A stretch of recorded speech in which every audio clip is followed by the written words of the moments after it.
Welcome back to another installment. In today's video, we delve into the intriguing narrative surrounding the Vagos Motorcycle Club and their tumultuous conflict with their long-standing adversaries, the Hells Angels Motorcycle Club. Originating as a quintessential 1% motorcycle club, the Vagos MC proudly identifies themselves as the Green Nation. Embracing the 1% lifestyle, they defy societal norms and regulations, a stark departure from the conventional existence adhered to by the law-abiding 99%. The Vagos MC boasts a predominantly Mexican-American membership, reflecting their deep-rooted connection to their heritage. Their adoption of the color green serves as a symbolic homage to their Mexican lineage. The very name Vagos, derived from Spanish, translates to vagabond, encapsulating the essence of adventure and wanderlust associated with the club's ethos. The post-World War II era witnessed the proliferation of motorcycle clubs, and amidst this burgeoning subculture, the Vagos Motorcycle Club emerged in 1965 in San Bernardino, California. 13 pioneering individuals, including Rudy Piro Esparza, Gil Carrasco, Whitey, Lucky, Freddie, Ruiz, Harley, Hog, Animal, Crazy John Estrada, Tom Tom, Moose, Squirrel, Alex Estrada, and Little John Baganegra banded together to establish the foundation of the Green Nation. Among them, Rudy was nominated as the official president of the Vagos and is considered the sole founder. Gil Carrasco was appointed vice president of the Vagos MC. For those unfamiliar with the inner workings of motorcycle club structures, let's break it down. The founder role is self-explanatory. They are the visionary who established the motorcycle club from its inception. The president holds the highest rank within any MC hierarchy. As the ultimate authority, they oversee operations, whether at the charter level or as the national president, commanding the entire MC. The vice president serves as the president's right-hand person, acting as their assistant and stepping in when needed to fulfill duties or responsibilities. The sergeant-at-arms plays a critical role in enforcing club protocols and ensuring smooth operations. Supported by enforcers, they maintain order within the club and handle security matters, intervening if situations turn unruly or violent. The secretary manages administrative tasks, handling paperwork and organizational matters akin to a traditional secretary in any profession or job setting. The treasurer handles the club's financial matters from illegal activities, be it from drug sales, gun-running profits. Any source of income prospects represent the entry-level rank within a motorcycle club, serving as the eager rookies vying for full membership. Tasked with following orders from established members, prospects undergo a trial period where they are often subjected to hazing and testing to prove their commitment and loyalty to the club. Considered the club's guinea pigs, prospects must endure a minimum probationary period, typically lasting a year, before being eligible for full membership. However, even upon completion of this probationary period, prospects may still have a considerable journey ahead before attaining the coveted status of a fully patched member. The original headquarters, located in San Bernardino, carries the moniker of the Purdue chapter, serving as the foundational hub from which the Vagos Motorcycle Club's legacy was established. Overall, it has been estimated that there has been over 4,000 members in the Vagos MC, along with around 200 chapters. The Vagos Motorcycle Club engages in both legal and illegal means of income generation. Legitimately, they sell merchandise and participate in charitable endeavors, mirroring the practices of numerous other motorcycle clubs. However, it's their illicit activities that fuel the animosity with the Hells Angels. Expanding their territory into Santa Cruz, California, the Vagos found themselves in direct competition with the Hells Angels, sparking tensions that erupted into a major riot in Costa Mesa in 2001. However, it was an incident in 2010 that escalated the conflict to new heights. Both clubs found themselves in the same vicinity, a Starbucks, leading to another violent altercation. This confrontation reached a chilling climax, with consecutive shootings between the two rival motorcycle clubs in Chino Valley, introducing gun violence into the ongoing feud. In 2011, tensions between the Vagos and Hells Angels boiled over once again, igniting a violent confrontation. The catalyst for this altercation was a Vagos member named Stuart Rudnick.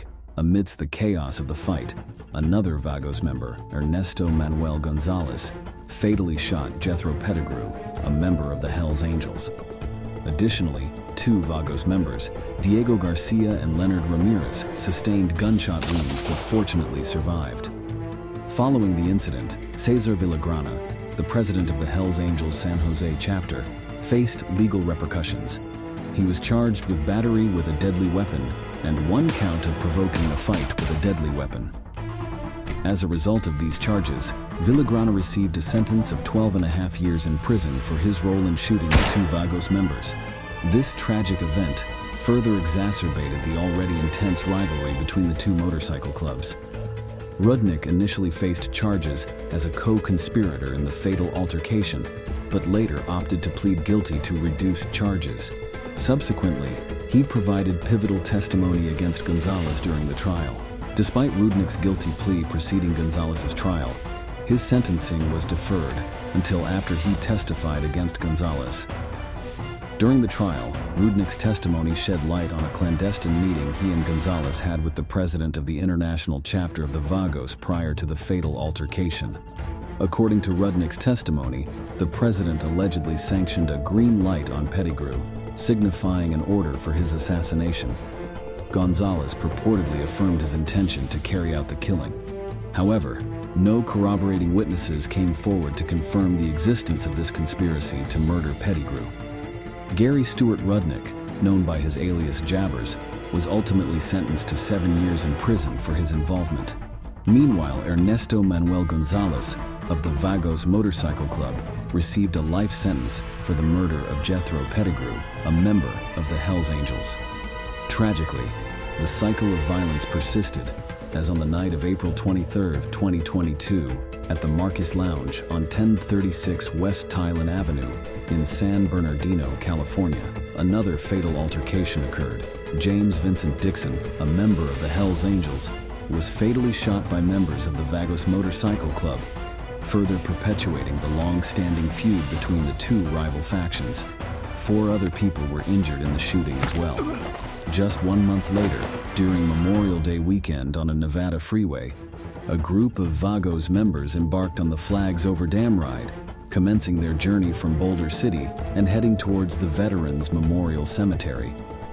However, their solemn procession was disrupted when a contingent of 5 Hells Angels prospects made their presence known. As the Vagos members paid their respects at the cemetery, the Hells Angels prospects arrived and began causing disturbances. Approximately 15 to 20 minutes prior to the departure of the Vagos group, the Hells Angels members departed the scene. However, as the Vagos prepared to leave, a group of Hells Angels riders pulled up alongside them. Without warning, the Hells Angels riders initiated an assault, kicking at the Vagos members in an attempt to topple them from their motorcycles. The situation escalated rapidly when one of the Hells Angels stood up and opened fire on the Vagos members, causing them to lose control and fall from their bikes. Emergency services rushed to the scene, transporting 6 individuals to Sunrise hospitals for treatment. Among the injured, 2 individuals were critically wounded, underscoring the severity of the confrontation. Surveillance footage later revealed that the Hells Angels had lain in wait, strategically positioning themselves to launch a premeditated ambush against the unsuspecting Vagos members. Richard DeVries, 66 years old, Stephen Alo, 46 years old, and Russell Smith, 26 years old, were all arrested in connection with the shooting on May 29th on a US 95 near College Drive. Law enforcement authorities utilized cell phone records to trace the movements of the Hells Angels, ultimately connecting them to the incident. It is strongly suspected that this shooting was carried out in retaliation for the murder of Hells Angels member James Dixon at the Marcus Bar in San Bernardino the previous month. Richard DeVries, Stephen Alo, and Russell Smith were each charged with multiple offenses, including 6 counts of attempted murder with a deadly weapon, 6 counts of battery with the use of a deadly weapon causing substantial bodily harm, criminal gang enhancement, and 1 count of conspiracy to commit murder with a deadly weapon. In a recent development, The Hells Angels once again made headlines as the FBI received intelligence suggesting that members arrested in connection with the highway shooting had conspired to eliminate witnesses. Subsequently, Hells Angels members Taylor Rodriguez, Ryan Malasco, Aaron Chun, age 32, Cameron Treek, age 34, Russell Smith, age 27, and Renerick Padilla were all taken into custody on September 26th to face racketeering charges. The ongoing cycle of violence between the Hells Angels and Vagos motorcycle clubs indicates that peace between the two factions is unlikely to be achieved in the near future.